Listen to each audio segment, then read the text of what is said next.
శ్రవణ మననాదులు. నిన్న కుంభకోణం నుంచి 2 పండితులు వచ్చారు. వారి ఉదయం 9 గంటలప్పుడు శ్రీవారిని సమీపించి, స్వామి సెలవు పుచ్చుకుంటాం, మనసు శాంతిలో అణుగునట్లు అనుగ్రహించాలని ప్రార్థిస్తున్నామన్నారు. భగవాన్ సెలవు చిహ్నంగా తల ఊపారు. వారటు పోగానే సమీపంలో ఉన్న రామచంద్రయ్యను చూసి, శాంతియే స్వరూపం, పైన వచ్చేదంతా తోసివెయ్యాలి. పక్వచిత్తులైతే శాంతియే స్వరూపంరా అంటే చాలు, జ్ఞానం కలుగుతుంది. అపక్వచిత్తులకే శ్రవణ మననాదులు చెప్పారు, కానీ పక్వచిత్తులకు పని లేదు.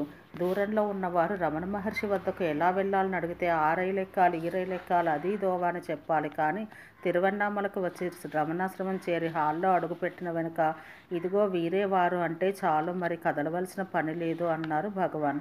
శ్రవణ మననాదులంటే వేదాంత గురువాక్య శ్రవణాదులేనా అన్నారు ఒకరు. అవును, అయితే ఒకటి. ఈ బాహ్య శ్రవణ మననాదులేగాక అంతరశ్రవణ మననాదులున్నవి. అవి మనఃపరిపాకవశంగా స్ఫురించాలి. ఆ అంతరశ్రవణం చేసిన వారికి సందేహాలుండవు అన్నారు భగవాన్.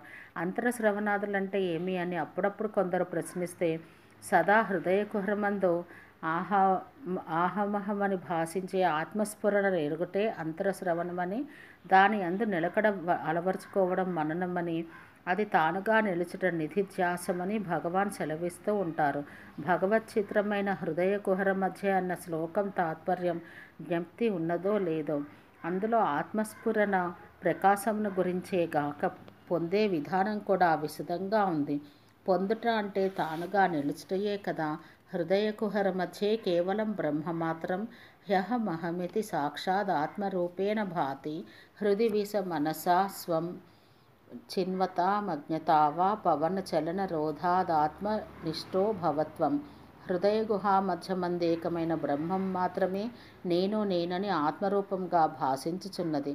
తన్నుదా వెదికి మునుగు మనసు చేతనో, ప్రాణరోధం వలన మునుగు మనసు చేతనో, హృదయం నందది ఆత్మనిష్ఠుడవు కమ్ము. మౌనముద్ర అన్న ఈ మధ్యాహ్నం 3ంటికి భగవాన్ సన్నిధికి వెళ్ళాను. ఇష్టాగోష్ఠిగా సంభాషణ జరుగుతున్నది. ప్రసంగవశంగా భగవాన్ శంకర్లు దక్షిణామూర్తి అష్టకం 3 భాగాలుగా విభజించి రాశారు అని లోగడ చెప్పినట్టే చెప్పి శంకరులు దక్షిణామూర్తిని స్తోత్రం చేయాలని సంకల్పించారు. మౌనాన్ని ఏమని స్తుతిస్తారో అందువల్ల సృష్టి స్థితి లయాలను విభజించి చెప్పి వీటన్నింటికీ విలక్షణమైన దక్షిణామూర్తికి నమస్కరిస్తాను అని చెప్పారు. అంతకంటే మౌనాన్ని స్తుతించేది ఎట్లా అన్నారు భగవాన్.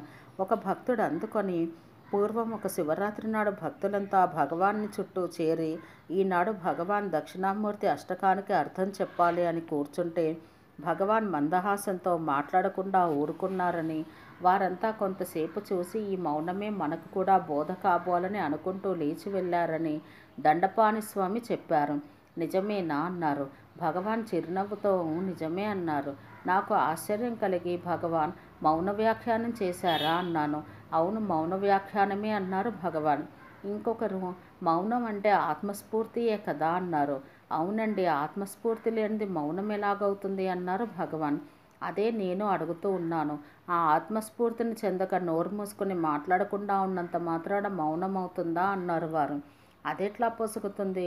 కొందరు మౌనం అంటూ కాగితం మీదనో పలక మీదనో రాసి చూపుతారు.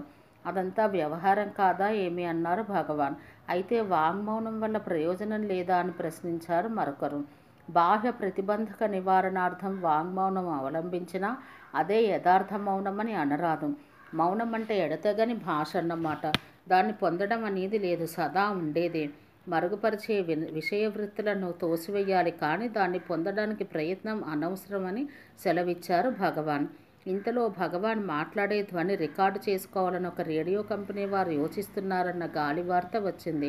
భగవాన్ నవ్వుతూ, ఓహో అలాగా, నా మాట మౌనమే కదా, మౌనాన్ని ఏ విధంగా రికార్డు చేస్తారబ్బా, ఉన్నది మౌనమేనాయే, దాన్ని రికార్డు చేయడం ఎవరి వశం అన్నారు. సభ్యులంతా ఒకరి వంక ఒకరు చూసుకుంటూ ఊరుకున్నారు. హాల్ అంతా నిశ్శబ్దమైంది. దక్షిణామూర్తి స్వరూపులైన భగవాన్ దక్షిణాభిముఖంగా కూర్చుని మౌనముద్ర ధరించారు.